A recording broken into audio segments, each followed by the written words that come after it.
ಎಲ್ಲ ಆತ್ಮಜ್ಯೋತಿಗಳಿಗೂ ಸಾಷ್ಟಾಂಗ ಪ್ರಣಾಮಗಳು. ಇವತ್ತಿನ ಚಿಂತನೆ ದೇವರು ಎಂದರೇನು, ಅದ್ರ ಬಗ್ಗೆ ವಿಚಾರ ಮಾಡೋಣ. ದೇವರ ಬಗ್ಗೆ ಸಾಕಷ್ಟು ಕಲ್ಪನೆಗಳಿದೆ. ಏನಪ್ಪ ಅಂದರೆ, ದೇವರಿಗೆ ಯಾರಿಗೆ ಗೊತ್ತಿಲ್ಲ, ನಾನಾ ರೀತಿ ಪೂಜಿಸ್ತಾರೆ. ಅದರಲ್ಲಿ ಪೂಜಿಸಲಿ ಹಾರೈಸಲಿ, ಆದರೆ ಆ ದೇವರ ವಿಚಾರಕ್ಕೆ ಘರ್ಷಣೆಗಳಾಗಲಿ, ವಾದ ವಿವಾದಗಳಾಗಲಿ, ಸರಿ ತಪ್ಪು ಎಂಬ ತೀರ್ಮಾನಗಳಾಗಲಿ, ಇದಕ್ಕೂ ಸಹ ಬಂದುಬಿಡ್ತಾರೆ. ಇದು ಖಂಡಿತ ತಪ್ಪು. ದೇವರ ವಿಚಾರದಲ್ಲಿ ಯಾವುದೇ ಕಾರಣಕ್ಕೂ ಘರ್ಷಣೆಗಳ ಅವಶ್ಯಕತೆ ಇಲ್ಲ.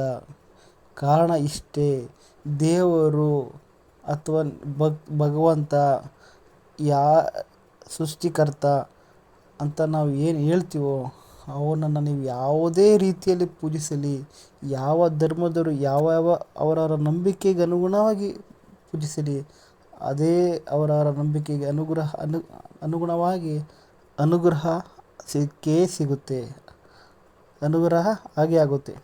ಆದ್ದರಿಂದ ಇಲ್ಲಿ ದೇವರ ಬಗ್ಗೆ ನಾವು ವಾದ ವಿವಾದಗಳು, ಘರ್ಷಣೆಗಳು, ಶ್ರೇಷ್ಠವಲ್ಲ, ನಮ್ಮದು ಶ್ರೇಷ್ಠ, ಇವೆಲ್ಲವೂ ತಪ್ಪು ಕಲ್ಪನೆಗಳಿಂದ ಕೂಡಿದೆ. ನೋಡಿ, ದೇವರ ಬಗ್ಗೆ ಎರಡು ರೀತಿ ಇರ್ತಾರೆ. ಒಂದು ನಾಮರೂಪಾತ್ಮಕವಾಗಿ ಅವರ ನಂಬಿಕೆಗೆ ಅನುಗುಣವಾಗಿ ದೇವ್ರನ್ನ ಪೂಜಿಸೋದು ಇದ್ದೇ ಇರುತ್ತೆ. ಇನ್ನೊಂದು ರೀತಿಯಲ್ಲಿ ನಾಮರೂಪದಿಂದ ಮೀರಿರೋದ್ರಿಂದ, ಅಂದರೆ ಸಗುಣಾತ್ಮಕವಾಗಿ ಪೂಜಿಸೋದು ಒಂದು ರೀತಿ. ಆದರೆ ನಿರ್ಗುಣ, ನಿರಾಕಾರ, ಆಕಾರದಿಂದ ಪೂಜಿಸೋದು ಒಂದು ರೀತಿ ಇದ್ದರೆ, ಒಂದು ಆಕಾರ ಇಲ್ಲದೆ ನಿರಾಕಾರದ ಮೂರ್ತಿ ಒಂದು ರೀತಿ ಇರ್ತಾರೆ. ಆದರೆ ಎಲ್ಲರಿಗೂ ನಿರಾಕಾರ ಸ್ವರೂಪವನ್ನು ಅರಿಯೋಕ್ಕೆ ಸಾಧ್ಯ ಕಡಿಮೆ. ಯಾಕೆಂದರೆ ಮೊದಲಿನ ಹಂತದಲ್ಲಿ ಸಾಕಾರ, ಆಕಾರದಿಂದ, ರೂಪದಿಂದ ಪೂಜಿಸಿ ಆನಂತರ ಮನಸ್ಸನ್ನು ಶಾಂತ ಮಾಡ್ಕೊಂಡು ಅಂತರ ನಿರಾಕಾರ ಸ್ವರೂಪದ ಕಡೆ ಹೋಗೋಕ್ಕೆ ಸಾಧ್ಯ. ಆದರೆ ಇದೆಲ್ಲವೂ ಹಂತವಾಗಿ ಆಗೋದ್ರಿಂದ ಮೊದಲಿನ ಹಂತದಲ್ಲಿ ಏನು ಆಕಾರದಿಂದನೋ, ಒಂದು ಶಿಲ್ಪಿಯಿಂದನೋ, ಒಂದು ಕಲ್ಲಲ್ಲೋ, ಒಂದು ದೇವಸ್ಥಾನದಲ್ಲೋ, ಹೀಗೆ ಅವರವರ ನಂಬಿಕೆಗೆ, ಅವರವರ ಧರ್ಮಕ್ಕೆ ಅನುಗುಣವಾಗಿ ಯಾವುದೇ ಧರ್ಮ ಆಗಲಿ, ಅದು ಹಿಂದೂ ಆಗಲಿ, ಮುಸ್ಲಿಮ್ ಆಗಲಿ, ಕ್ರಿಶ್ಚಿಯನ್ಸ್ ಆಗಲಿ, ಮತ್ತೊಂದಾಗಲಿ, ಎಲ್ಲ ಧರ್ಮಕ್ಕೆ ಅವರವರ ಅನುಗುಣವಾಗಿ ಅದನ್ನು ಭಕ್ತಿಯಿಂದ ಪೂಜಿಸ್ತಾರೆ. ಆದರೆ ನಂಬಿಕೆಯ ಮಟ್ಟದಲ್ಲಿ ಅವರವರ ನಂಬಿಕೆ ಬೇರೆ ಇದ್ದರೂ ಅಲ್ಲಿ ಭಕ್ತಿ ಅನ್ನೋದು ಸಹಜವಾಗಿ ನಂಬಿಕೆನ ಮೀರಿರುವುದು ಭಕ್ತಿಯಲ್ಲಿ ಒಂದೇ ಇರುತ್ತೆ. ಆ ಭಕ್ತಿಯಲ್ಲಿ ಮೌನ, ಅಲ್ಲೂ ಒಂದೇ ಅಂತ ನಾವು ಗಮನಿಸ್ಬೋದು. ನಂಬಿಕೆಯಿಂದ ಭಕ್ತಿ ಎಲ್ಲ ಧರ್ಮದ ಎಲ್ಲ ಮಾನವ ಸಂಕುಲಕ್ಕೂ ಆ ಭಕ್ತಿ ಅನ್ನೋದು ಸಹಜವಾಗಿ ಒಂದೇ ಆಗಿರುತ್ತೆ. ಆ ಭಕ್ತಿಯಲ್ಲಿ ಆ ಶಕ್ತಿನ ಕಾಣೋಕ್ಕೆ ಸಾಧ್ಯ. ಹೀಗಿರುವಾಗ ನಾವು ದೇವರ ಬಗ್ಗೆ ಇರೋ ಕಲ್ಪನೆಗಳು, ನಾವು ತಪ್ಪು ಕಲ್ಪನೆಗಳನ್ನ ತೆಗೆಯೋಕ್ಕೆ ಅವಕಾಶ ಹೇಗೆ ಸಾಧ್ಯ ಅಂತ ನಾವು ವಿಚಾರ ಮಾಡೋಣ. ನೋಡಿ, ಈಗ ನಾವು ಏನು ಮಾನವ ಸಂಕುಲ ಜೀವರಾಶಿಗಳು ಎಲ್ಲಿ ನಾವು ಬದುಕಿದ್ವಿ, ಪ್ರಕೃತಿಯಲ್ಲಿ ಪ್ರಕೃತಿ ಇರೋದು ಒಂದೇ. ಎಲ್ಲ ಜೀವರಾಶಿಗಳು, ಎಲ್ಲ ಪ್ರಾಣಿ ಪಕ್ಷಿ ಜೀವರಾಶಿಗಳು, ಗಿಡ, ಎಲ್ಲ ಬದುಕು ಒಂದೇ ಪ್ರಕೃತಿ. ಈ ಪ್ರಕೃತಿ ಒಂದೇ ಆಗಿರುವಾಗ ಆ ಪ್ರಕೃತಿಯ ಸೃಷ್ಟಿಯ ಕರ್ತ ಭಗವಂತ ಅಥವಾ ದೇವರು ಅಂತ ನಾವೇನು ಹೇಳ್ತೀವಿ, ಅವನು ಒಬ್ಬನೇ ಅಂತ ನಾವು ಕಾಣ್ಬೋದು. ಹಾಗೆ ಈ ಎಲ್ಲ ಜೀವರಾಶಿಗಳು ಉಸಿರಾಡ್ತಿರೋ ಗಾಳಿನೂ ಸಹ ಒಂದೇ ಅಂತ ಗೊತ್ತಾದ ಮೇಲೆ ದೇವರು ಒಂದೇ ಅಂತ ನಾವು ಕೇಳೋಕ್ಕಾಗಲ್ಲ. ಅದೇ ರೀತಿಯಾಗಿ ಈ ಭೂಮಂಡಲವನ್ನು ಬೆಳಗ್ತಿರೋ ಸೂರ್ಯನೂ ಸಹ ಒಂದೇ, ಸೂರ್ಯನು ಒಂದೇ ಆಗಿರುವಾಗ ಭಗವಂತನು ಅಥವಾ ದೇವರು ಒಂದೇ ಅಂತ ನಾವು ಹೇಳ್ಬೋದು. ಅಂದರೆ ಉಸಿರಾಡ್ತಿರೋ ಗಾಳಿ, ಬೆಳಕು, ಪ್ರಕೃತಿ, ನೀರು ಎಲ್ಲವೂ ನಾವು ಒಂದೇ. ಎಲ್ಲ ಧರ್ಮದವ್ರಿಗೂ ಎಲ್ಲರೂ ಒಂದೇ ಆಗಿರುವಾಗ ನಮಗೆ ಘರ್ಷಣೆ ದೇವ್ರ ಬಗ್ಗೆ ಅನವಶ್ಯಕ, ಅದರ ಅವಶ್ಯಕ ಇಲ್ಲ. ಅಂದರೆ ಎಲ್ಲವೂ ಒಂದೇ ತತ್ವದಲ್ಲಿ ಕೂಡಿದೆ. ದೇವರು ಎಂದರೆ ನೋಡಿಯಪ್ಪ, ಎಲ್ಲವನ್ನು ತಾನೇ ಆಗಿದ್ದಾನೆ ದೇವರನ್ನು. ನಾನು ಬೇರೆ ದೇವರು ಬೇರೆ ಅಂತ ನಾವು ಹೇಳಕ್ಕೆ ಹೋದರೆ, ದೇವರು ಅಂದರೆ ನನಗಿಂತ ನನ್ನನ್ನು ಮೀರಿದ್ದಾನೆ ಅಂತ ನಾವು ಹೇಳ್ಬೋದೇ ಹೊರತು, ಆದರೆ ನಾನು ದೇವರಿಂದ ಸಪ್ರೇಟ್ ಆಗಿದ್ದೀನಿ ಅಂತ ಹೇಳೋಕ್ಕೆ ಸಾಧ್ಯ ಇದೆಯಾ? ಇಲ್ಲ. ಇಡೀ ಸೃಷ್ಟಿಯೇ ಆಗಿರುವಾಗ ನನ್ನ ಸೃಷ್ಟಿಯ ಒಂದು ಸಣ್ಣ ಒಂದು ಕಣ. ಹೀಗಿರುವಾಗ ನಾನು ಅಂತ ನಾವು ಏನು ಕರಿತಾ ಇದ್ದೀವೋ ಅದನ್ನು ನಾವು ವಿಚಾರ ಮಾಡಬೇಕಾಗುತ್ತೆ. ಯಾಕೆ ಅಂದರೆ ನಾವು ಆ ನಿರಾಕಾರ ಆ ದೇವರು ಅಂತ ಏನು ಕರಿತೀವೋ ಅದರ ಸ್ವರೂಪವನ್ನು ನಾವು ಅರಿವು ಮೂಡ್ಕೊಬೇಕಂದ್ರೆ, ನಾನು ಇದ್ದಾಗ ದೇವರು ಒಬ್ಬನೇ ಅಂತ ಹೇಳೋದಲ್ಲ. ನಾನು ದೇವರು ಎರಡಿದ್ದೀವ ಅಥವಾ ನಾನು ಇದ್ದೀನ ಇಲ್ವಾ ಎಂಬ ಪ್ರಶ್ನೆ ಮಾಡ್ಕೊಳ್ಳಿ, ವಿಚಾರ ಮಾಡಿ ನೋಡಿ. ಇಲ್ಲಿ ಸಹಜವಾಗಿ ನಮಗೆ ಯಾಕಪ್ಪ ಘರ್ಷಣೆಗಳು ಬರ್ತವೆ? ನಾನಾ ರೀತಿ ದೇವರುಗಳ ಬಗ್ಗೆ ಕಲ್ಪನೆಗಳಿದೆ ಎಂಬುದು ಪ್ರಶ್ನೆ. ಇಲ್ಲಿ ಒಂದೇ ಅಂತ ನಾವು ದೇವರು ಒಂದೇ ಅಂತ ನಾವು ಹೇಳಕ್ಕೆ ಹೋಗ್ತಾ ಇದ್ವಿ ಮೊದಲಿನ ಹಂತದಲ್ಲಿ. ಅದು ಹೇಗೆ ಅಂದರೆ, ಎಲ್ಲ ಮಾನವ ಸಂಕುಲಕ್ಕೂ ಏನಿದೆಪ್ಪ ಸಹಜವಾಗಿ, ಒಬ್ಬ ಮನುಷ್ಯ ಅಂತ ನಾವು ಹೇಳಿದ್ಮೇಲೆ ಏನಿರುತ್ತೆ? ದೇಹ ಇರುತ್ತೆ, ಅವನಿಗೆ ಮನಸ್ಸಿರುತ್ತೆ, ಆ ಮನಸ್ಸಿಗೆ ಬುದ್ಧಿ ಇರುತ್ತೆ, ಆ ಬುದ್ಧಿಗೆ ಚಿತ್ತ, ಅಹಂಕಾರ, ಈ ಸರ್ವೇ ಸಾಮಾನ್ಯವಾಗಿ ಎಲ್ಲವೂ ಮಾನವ ಸಂಕುಲಕ್ಕೆ ಇದ್ದೇ ಇರುತ್ತೆ. ಈ ದೇಹ ಎಲ್ರಿಗೂ ಇರುತ್ತೆ. ಮತ್ತು ಅವನು ಶ್ರೇಷ್ಠ, ಇವನಿಗೆ ಶ್ರೇಷ್ಠ ಅಂತ ಹೆಂಗೆ ಹೇಳೋಕ್ಕತ್ತೆ? ಆ ದೇಹದಲ್ಲಿ ನೀವು ಕಾಲಿಲ್ದರು ವಕ್ರವಾಗಿ ನೀವು ಇದನ್ನು ಗಮನಿಸ್ಬೋದು. ಆದರೆ ದೇಹ, ಮನಸ್ಸು, ಬುದ್ಧಿ, ಚಿತ್ತ, ಅಹಂಕಾರ ಇದು ಸರ್ವೇ ಸಾಮಾನ್ಯವಾಗಿ ಮಾನವ ಸಂಕುಲಕ್ಕೆ ಇರುವಾಗ ನಾವು ಈ ಮಾನವ ಸಂಕುಲ ಇದೆ ಈ ರೀತಿ. ಹಾಗೆ ನಾವು ಅಲ್ಲೂ ಒಂದೇ ಅಂತ ಹೇಳ್ಬೋದು. ಹೀಗಿರುವಾಗ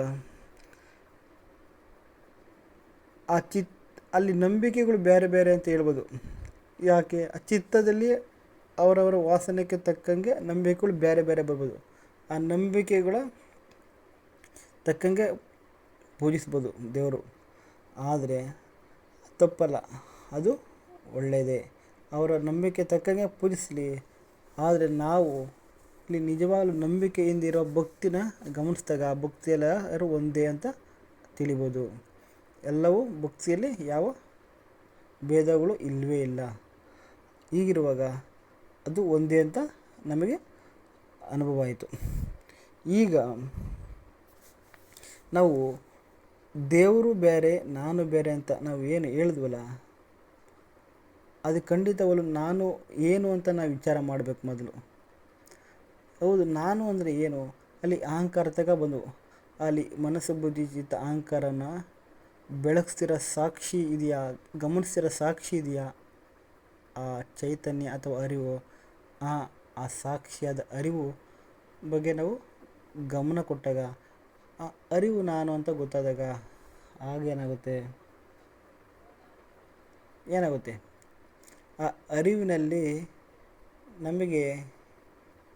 ನಮಗೆ ಭೇದಗಳಾಗಲಿ ಕಲ್ಪನೆಗಳು ಹೋಗ್ಬಿಡ್ತು. ಅಹಂಕಾರ ಇಲ್ಲ.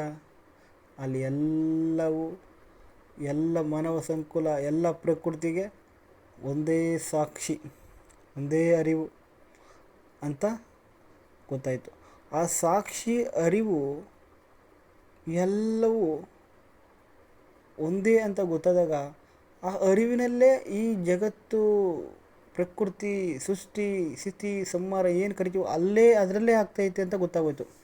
ಅಂದರೆ ಆ ಅರಿವಿನ ಚೈತನ್ಯ ಅಥವಾ ಆ ಸಾಕ್ಷಿನ ಅದನ್ನು ನಾವು ದೇವರು ಅಥವಾ ಭಗವಂತ, ನಾವು ಏನು ಬೇಕಾದರೂ ಕರ್ಕೊಳ್ಳಿ, ಆದರೆ ಅದು ಒಂದೇ. ನಾವು ಮುಂಚೆ ಏನು ಕರೀತಾ ಇದ್ವು, ಯಾವಾಗ ನಂಬಿಕೆ ಮಟ್ಟದಲ್ಲಿದ್ದವಲ್ಲ, ಆಗ ಅವ್ರ ಧರ್ಮದಲ್ಲಿ ಅವರು ಒಂದು ರೀತಿ ಹೆಸರಿಟ್ಕೊಂಡಿದ್ರು. ಕಲ್ಲಲ್ಲಿ ದೇವ್ರು ಕಾಣ್ತಾ ಇದ್ದ ಒಬ್ಬ, ಇನ್ನೊಬ್ಬ ಅವರವ್ರ ಧರ್ಮಕ್ಕೆ ಅನುಗುಣವಾಗಿ ಅವರವರು ಅದರಲ್ಲಿ ದೇವ್ರು ಕಾಣ್ತಾ ಇದ್ದ. ಆದರೆ ಅಲ್ಲಿ ಏನು ಮಾಡ್ತಾಯಿದ್ವು, ದೇವರುಗಿನ ನಾವು ಅವ್ರವ್ರ ನಂಬಿಕೆ ತಕ್ಕಂಗೆ ಹೆಸರು ಕೊಟ್ಟಿದ್ದು,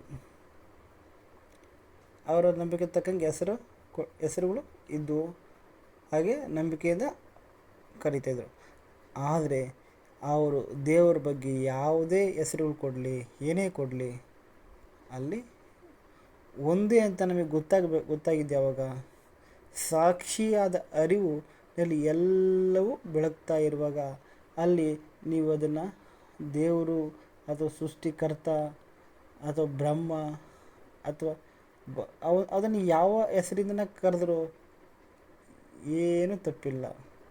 ಯಾಕೆಂದರೆ ಅದು ಒಂದು ಸದಾ ಸಿದ್ಧ, ಅದು ಎಲ್ಲವನ್ನು ಮೀರಿದೆ ಮತ್ತು ಎಲ್ಲದಕ್ಕೂ ಅದೇ ಆಧಾರ, ಅದೇ ಆಗಿದೆ. ಆದ್ದರಿಂದ ಅದನ್ನು ನಾವು ಅದರ ಬಗ್ಗೆ ಅನುಭವ ಆಯಿತು. ಹೀಗಿರುವಾಗ ನಮಗೆ ಇಲ್ಲಿ ಸಾಕ್ಷಿಯಾದ ಅರಿವು, ಆ ಚೈತನ್ಯ ಅಥವಾ ಅದನ್ನು ನಾವು ಭಗವಂತ ಅಥವಾ ನಾನಾ ರೀತಿಯ ಹೆಸರುಗಳಿಂದ ಕರೀರಿ, ಅದನ್ನು ನಾವು ಸೃಷ್ಟಿಯಲ್ಲಿತ್ತು, ಯಾಕಾಯಿತು, ಅದೇ ಎಲ್ಲವೂ ಸೃಷ್ಟಿಗೆ ಕಾರಣ ಆಯಿತು. ಮತ್ತು ಅದು ಸೃಷ್ಟಿಯನ್ನು ಮೀರಿದೆ ಅಂತಲೂ ಗೊತ್ತಾಗೋಯಿತು. ಹೇಗೆ ಅಂದರೆ ಅದು ಸದಾ ಅರಿವಿನ ಸ್ವರೂಪ, ಅದು ಎಲ್ಲ ಕಾಲ, ದೇಶ, ನಾಮ, ರೂಪ, ಗುಣ ಎಲ್ಲವೂ ನಿಮ್ಮ ಸೃಷ್ಟಿ ಏನಿತ್ತೋ, ನಿಮಗೆ ದೇಹ ಇದ್ದಾಗ ಅದೆಲ್ಲವೂ ಇತ್ತು. ಆದರೆ ದೇಹವನ್ನು ಮೀರಿರುವ ಸಾಕ್ಷಿ ಚೈತನ್ಯದಲ್ಲಿ ಅದೇ ಕ್ಷಣದಲ್ಲಿ ಸೃಷ್ಟಿನೂ ತಾನೇ ಆಗಿದೆ, ಸೃಷ್ಟಿನ ಮೀರಿದೆ. ಆ ಶುದ್ಧ ಅರಿವಿನ ಸ್ವರೂಪ ಅದೇ ಸತ್ ಚಿತ್ ಆನಂದ ಸ್ವರೂಪ ಅಂತ ಅನುಭವ ಮೂಡಿ ಬಂದ್ಬಿಡ್ತು. ಅಂದರೆ ನೋಡಿ, ಮನುಷ್ಯತ್ವದಿಂದ ದೈವತ್ವಕ್ಕೆ ಹೋಗಿದ್ದು ಹೇಗೆ ಅಂತ. ಅಲ್ಲಿ ನಮಗೆ ಏನಾಯಿತು, ಅಲ್ಲಿ ದೇವರ ಬಗ್ಗೆ ತಿಳಿಬೇಕೆಂಬ ಪ್ರಶ್ನೆನೇ ಇಲ್ಲ. ಯಾಕೆಂದರೆ ಇಡೀ ಸೃಷ್ಟಿಯ ರಹಸ್ಯವನ್ನೇ ಅರಿವಾಗೋಯಿತು. ಮತ್ತು ತನ್ನಲ್ಲಿ ಸೃಷ್ಟಿ ಎಲ್ಲವೂ ತಾನೇ ಆಗಿದ್ದರೂ ನಾನು ಸೃಷ್ಟಿಯನ್ನು ಮೀರಿರುವ ಶುದ್ಧ ಚೈತನ್ಯ ಸ್ವರೂಪ ಅಂತ ಅನುಭವ ಆಗೋಯಿತು. ಹೀಗಿರುವಾಗ ನಾವು ದೇಹದಲ್ಲಿ ಇದ್ದಾಗ ನಾವು ಜೀವನ ಮಾಡ್ತಾಯಿದ್ರೂ ನಮಗೆ ದೇವರ ಬಗ್ಗೆ ತಪ್ಪು ಕಲ್ಪನೆಗಳಾಗಲಿ ಅಥವಾ ವಾದ ವಿವಾದಗಳಾಗಲಿ, ಜೀವರಾಶಿಗಳ ಮೇಲೆ ಅವರು ಶ್ರೇಷ್ಠರಲ್ಲ ಎಂಬ ಭ್ರಮೆಯಾಗಲಿ ಎಲ್ಲಿದೆ? ಇಲ್ಲ. ಯಾಕೆಂದರೆ ಅವನು ಮನುಷ್ಯತ್ವದಿಂದ ದೈವತ್ವ ಕಡೆಗೆ ಹೋಗಿದ್ದಾನೆ, ಅಂದರೆ ಮುಕ್ತಿಯ ಮಾರ್ಗದಲ್ಲಿ ಹೋಗಿದ್ದಾನೆ, ನಿಜವಾದ ಶಾಶ್ವತವಾದ ಸತ್ಯವನ್ನು ತಿಳಿದಿದ್ದಾನೆ. ಆದ್ದರಿಂದ ದೇವರು ಎಂಬುದು ನಾವು ವಿಚಾರ ಮಾಡ್ತಾ ಹೋದಾಗ ಅಲ್ಲಿ ನಾವು ಕೊನೆಗೆ ನಾವು ಹೋಗೋದು ಆ ಮುಕ್ತಿಯ ಕಡೆಗೆ ಅಂತ ಹೇಳ್ತಾ ಇವತ್ತಿನ ಚಿಂತನೆ ಇಲ್ಲಿಗೆ ಮುಗಿಸೋಣ. ಹರಿ ಓಂ.